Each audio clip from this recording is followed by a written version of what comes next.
Ciao ragazzi, inizia la mia passeggiata serale partenopea.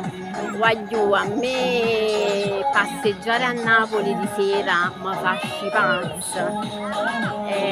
Ragazzi, Napoli non si spegne mai. Io ve l'ho sempre detto, è la città dove mi sento più sicura al mondo. Sarà perché sono napoletana, non lo so. Ragazzi, comunque adesso sto andando verso il centro, dove mi sta aspettando un'amica di vecchia data.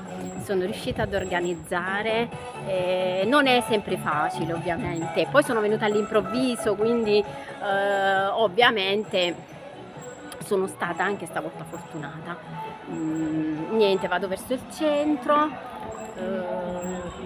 vediamo un caffè, una pizza, qualunque cosa, voglio una birra, qualunque cosa voglio, perché qua quando vengo qua vivo tutto a 360 gradi, perché io amo Napoli. Che già fa, è una boccata di ossigeno, una boccata di vita. Guardi, quando ci vo.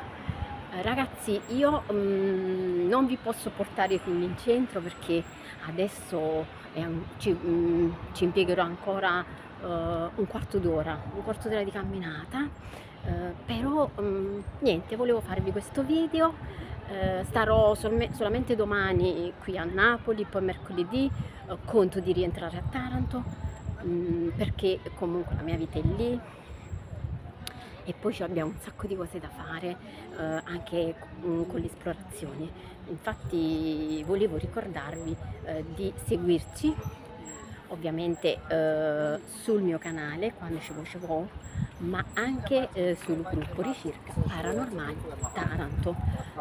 Veramente ci sono in programma tante esplorazioni per voi, per cui rimanete connessi, non me lasciate sola e voglio, fate sempre come me, ve lo dico proprio da Napoli, facete come me, qualsiasi cosa vi succede, voglio, quando ci vo, ma raccomando, ditela tutta, liberatevi, quando ci vo, voglio, ciao!